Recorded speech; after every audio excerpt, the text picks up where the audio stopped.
அனைவருக்கும் வணக்கம். இன்றைக்கு ஒரு புது விஷயம் சந்திப்பில் முகிறேன். சென்னை கோவளமும் கேரள கோவளமும் 8 வித்தியாசங்கள். கடலை பார்த்தால் மனதில் அலையடிக்க வேண்டும். கடல் புகைப்படத்தை பார்த்தாலும். கடலுக்கு அருகில் எடுத்த நிறைய புகைப்படங்கள் கரைந்து விட்டதால் இருப்பவற்றை நான் என்னுடைய வலைத்தளத்தில் பகிர்ந்துள்ளேன். சும்மா என்பதனுடைய வலைத்தளத்தின் பெயர் honeylax.blogspot.com.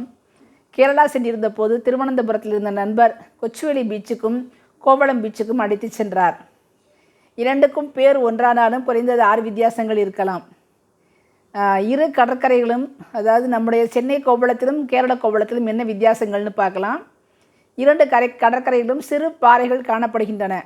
ஆனால் கேரளத்தில் பாறைகள் அதிகம். சுண்ணாம்பு கல் பாறை படிவம் போல வெள்ளை வெள்ளையாக படிந்திருந்தது. 2வது, கேரள கடற்கரையில் அலையை ஒட்டிய நிறைய உணவகங்கள் உண்டு. அந்த கேரளா கோவளத்தில் விதவிதமான மீன்கள், நண்டு, இறால் எல்லாம் கடல்சார் உணவுகள் பார்வைக்கு அப்படியே பரப்பி வச்சுருக்காங்க. ஆனால் நாற்றமே இருக்காது.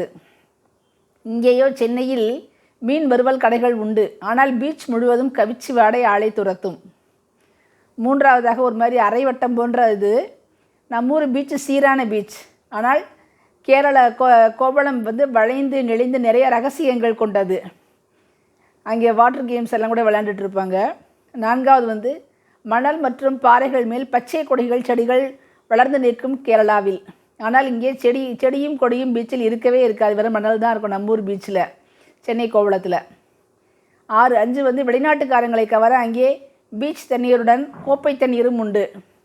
குடித்துவிட்டு ஆட்டம் போடுவது மட்டுமல்ல, வாட்டர் கேம்ஸில் தண்ணீர் விளையாட்டுகளும் உண்டு. ஸ்கீயிங், சர்ஃபிங்,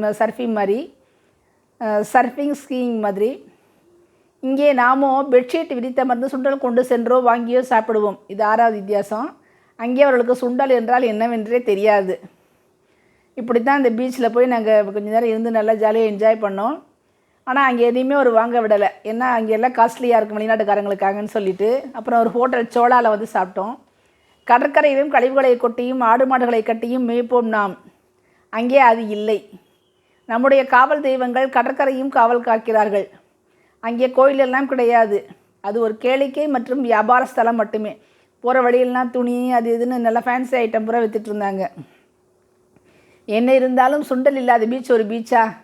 பீச் மண் முகத்தில் வீச வீச சுட சுட ஊதியப்படி பஜ்ஜியும், சின்ன பிள்ளைங்க மாதிரி புசு புசுன்னு அமுக்கி பஞ்சு மிட்டாயும், கண்ணாடி போட்ட டின்னிலோ இல்லை தூக்குவாளியிலோ வெதுவெதுப்பான தேங்காய் மாங்காயோடு முடிச்சுக்கிட்டு இருக்கிற பட்டாணியோ வாங்கி தின்னாட்டி பீச் விஜயம் முற்று பெறுமா?